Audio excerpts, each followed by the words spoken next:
Every brushstroke in this painting is a preserved heartbeat of the artist. Let us witness the moment it became immortal. Welcome to Museum Mysteries. There are works that do not belong to the world of the living, but to that dark territory where reason dissolves and only instinct remains.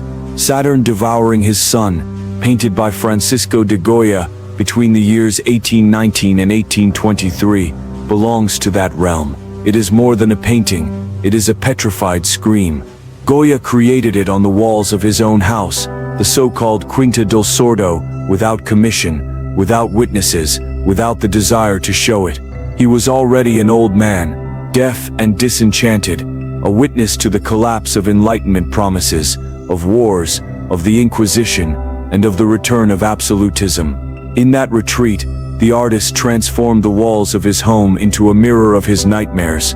There, in the dining room where food was served, he painted the scene of the god Saturn, the Cronus of the Greeks, devouring the mutilated body of his son, as if classical mythology and personal madness had merged into a single act of despair. The myth tells that Saturn, warned by a prophecy that one of his sons would overthrow him, decided to devour each one as soon as they were born. His wife Rhea managed to save the youngest Jupiter, who eventually fulfilled the foretold destiny. This story had already been depicted in Baroque painting by Rubens, who portrayed a still majestic Saturn with a human face and solemn gesture. But Goya turned that story into a descent into animality.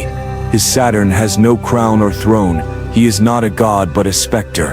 In the darkness of an absolute background, the figure emerges naked, hunched, with bulging eyes, disheveled hair, and a mouth open in a bite that seeks not nourishment but destruction.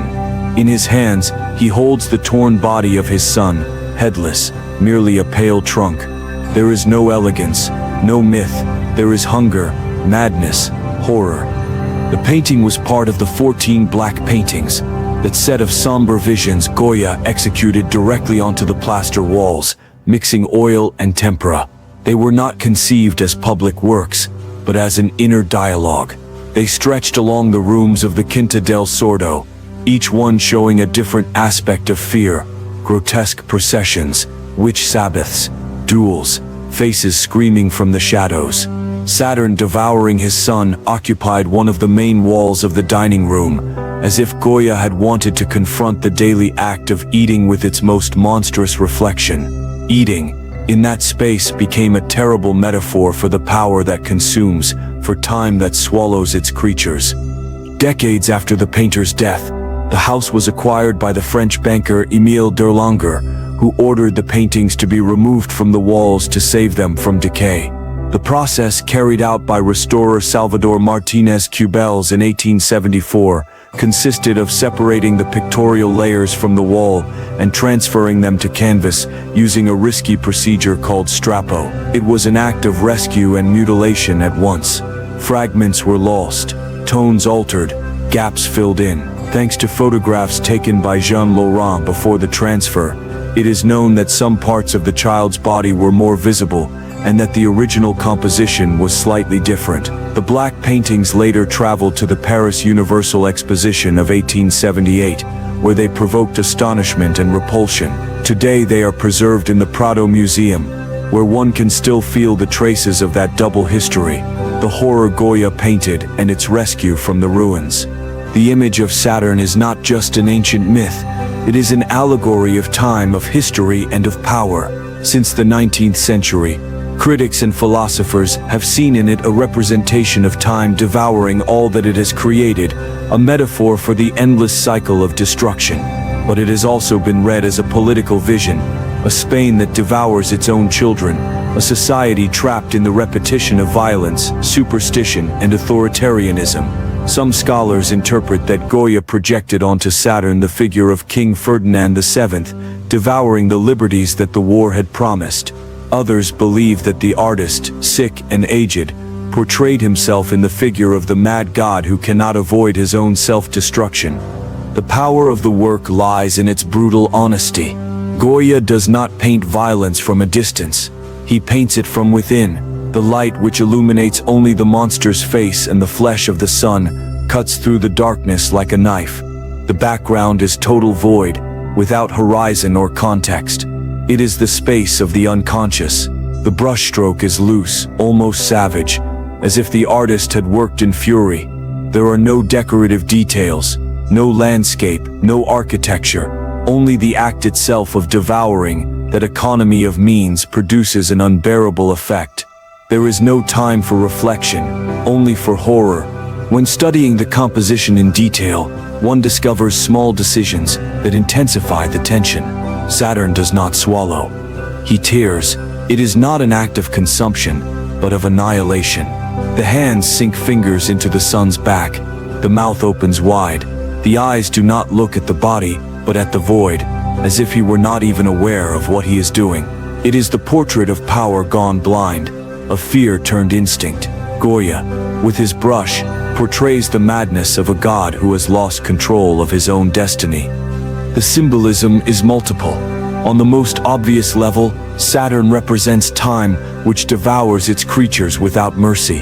On another, he represents the state or authority that destroys what it creates. But it can also be read as a reflection on fatherhood, old age, and the fear of death. Saturn is the artist who fears being forgotten, the father who fears being replaced by the son, the man who fears his own body. In that sense, the work becomes a confession. Goya does not merely paint the myth, he paints himself confronting his end. The technical restoration process has been the subject of debate.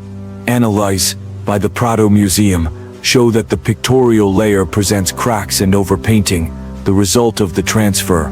Yet they also reveal Goya's mastery in using unusual materials.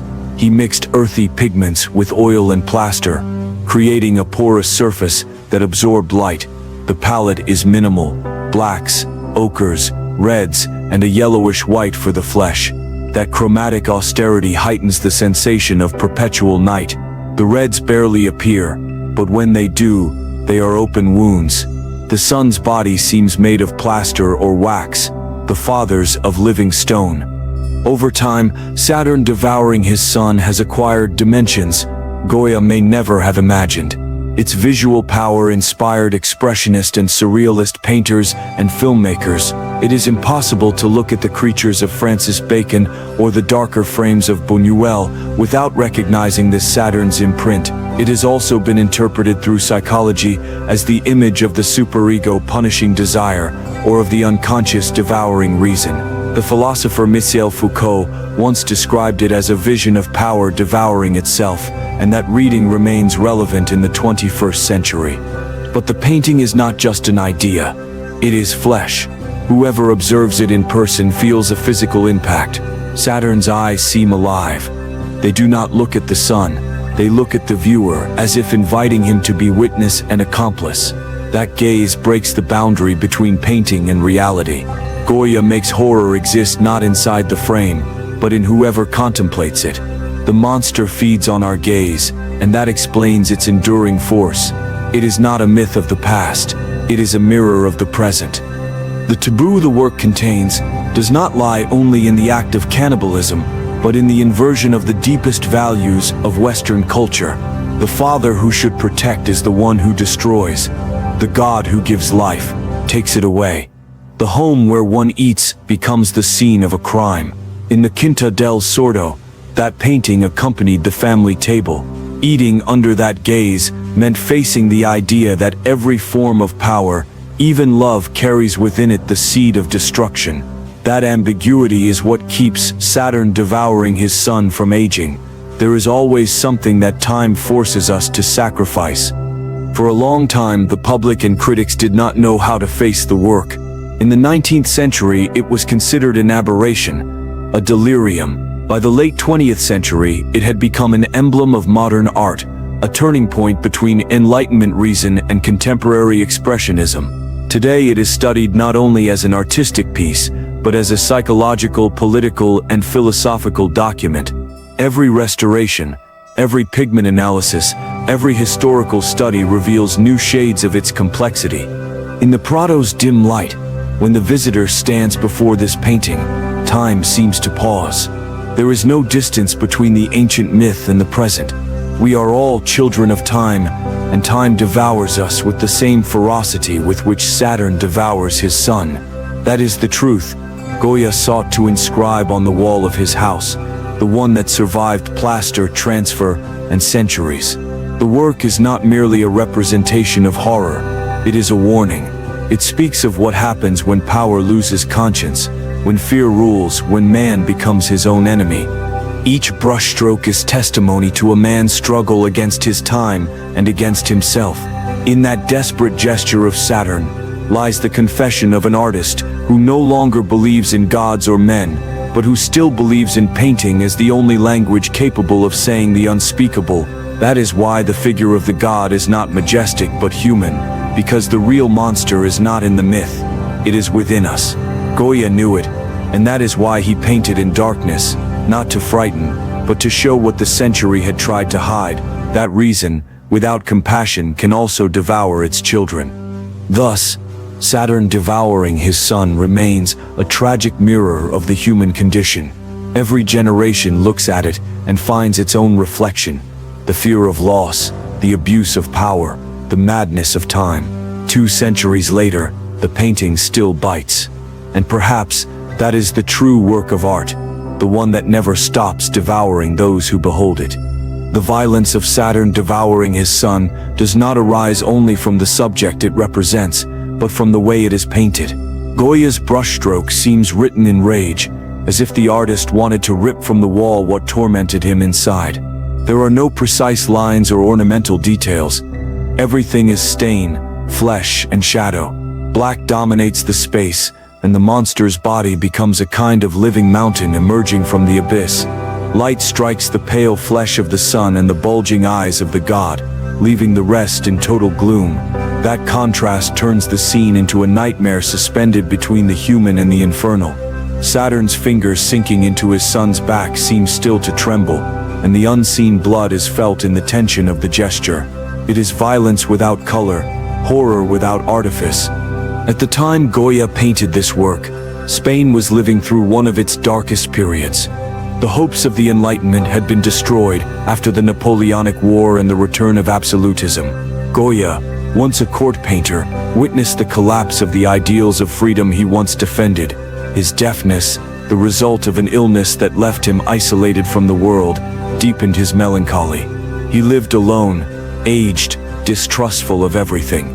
The black paintings were his response to silence and despair. He sought no solace in religion or politics, but in painting, which became his only way to survive spiritually. In that context, Saturn devouring his sun can be understood as a metaphor of the artist himself devoured by time and history, as if by biting the flesh of his creature the god were repeating the gesture of the painter consumed by his own work. The story of the Quinta del Sordo adds layers of meaning. That house, located on the outskirts of Madrid, was so called because its previous owner was also deaf, and Goya bought it, seeking tranquility. On its walls, he painted without sketches, directly, like one writing a diary in the language of images. There were no spectators, no patrons, no academic rules. Each painting was a confession. On the ground floor, where Saturn was located, Goya lived surrounded by monstrous figures, staring at him from the walls. It is possible to imagine him dining under that scene, an old man facing his own creation, eating before the symbol of power that devours life. The fact that this painting decorated a dining room is itself a philosophical gesture, a meditation on the act of eating, on the cycle of giving and taking life. The removal of the black paintings was a crucial episode in the history of art and conservation. The process of detaching the murals from the wall, carried out in 1874, was an almost surgical operation. Gauze and adhesives were applied to peel the paint layers from the original plaster, then transferred to canvases that could be transported. In that process, sections of the original environment were lost and tones altered. Restorer Martinez Cubels did his best to preserve the essence, but inevitably had to retouch. That is why the Saturn we see today is a mixture of original and reconstruction, a survivor of both time and technique. Modern investigations by the Prado Museum have confirmed the authenticity of most pigment, though they also document unavoidable alterations caused by the transfer. The painting's reception has been a journey from incomprehension to veneration. At its first public appearance, many critics saw it as an aberration. They could not understand how an artist of Goya's stature, known for his portraits and court scenes, could produce something so raw. Some attributed it to madness, others to delirium from illness. Yet as the 20th century advanced, criticism rediscovered Goya as a precursor of modern art. His courage in facing horror without embellishing it made him a hero to expressionists, surrealists, and existentialist thinkers. Saturn ceased to be an outburst and became a prophecy, the announcement of a century in which humanity would confront its own abyss again and again. The comparison with Rubens' Saturn is revealing. In the Flemish version, the god still retains composure, his body idealized, his gesture controlled, horror domesticated by Baroque beauty. In Goya, all that disappears. Here there is no mythology, only madness. The figure is disjointed. His eyes express not power, but despair. It is the portrait of a god who no longer knows why he devours, who acts driven by an instinct that surpasses him. This difference marks the passage from Baroque art, where violence could still be sublimated, to modern art, where horror is shown without mediation. Goya opened the door to modernity by showing that evil needs no allegory. It can be direct, corporeal, palpable. The political symbolism of the work remains debated. Some historians see in Saturn a representation of the state devouring its citizens. Others interpret it as a critique of patriarchal power, or as an allegory of the artist devoured by his own genius. What is fascinating is that all these readings coexist.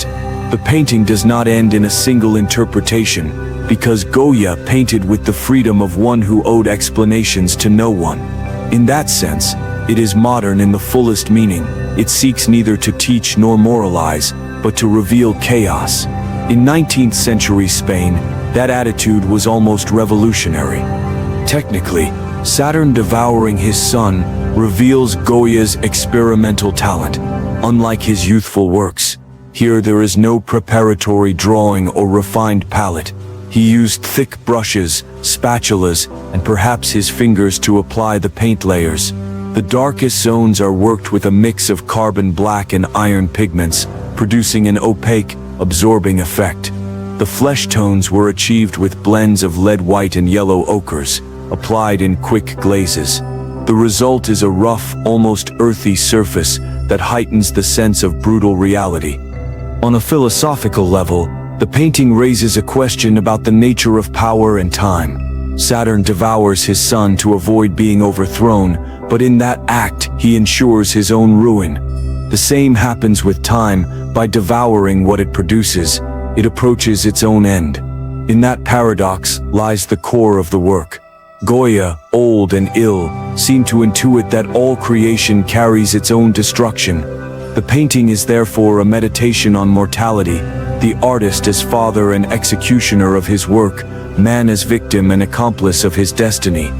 Modern restorations have sought to return to the painting part of its original aspect, but have also respected its deterioration as part of its history. The cracks, the lifting paint, the irregularities of color are witnesses to the passage of time. The same time the work represents. To see the painting in person is to face not only the image of a myth, but the trace of 2 centuries of survival. That double layer, the horror depicted and the aged matter, makes Saturn devouring his son a living object, a body still transforming. There is also a deeply human psychological reading. Saturn embodies the father's fear of being replaced, the creator's anxiety before his own decline, the man's panic before death. Goya, who had seen his children die and his contemporaries destroy themselves amid wars and fanaticism, projected in this figure his most intimate terror, that of a being no longer in control of his destiny. That is why his gaze is not that of an executioner but of the condemned. The wide-open eyes seem to beg forgiveness, or perhaps understanding. There is no pleasure in his act, only horror and necessity. Contemplating this work is like looking into a moral abyss. There is no possible comfort. The viewer feels challenged, almost guilty. That is Goya's power to turn painting into a mirror. Saturn returns to us our own violence. The violence time exerts on us, the one we inflict on others. Every generation that looks at this image finds in it a different warning. In times of war, it reads as denunciation. In times of peace, as introspection. In all cases, it remains a question without answer. What are we willing to devour in order to survive? That is why, 2 centuries later, Saturn devouring his sun continues to be one of the most disturbing works in the history of art. It is the testament of a man who saw too much, and who instead of remaining silent, painted his despair on the walls of his home. It is the confession of a world repeating itself, a warning for all ages. Goya, with his brush dipped in shadow, did not wish to frighten, he wished to reveal. And what he revealed was the oldest and most current face of humanity, that of love turned into fear, creation turned into destruction, the God who, in trying to preserve his power, ends up devouring himself.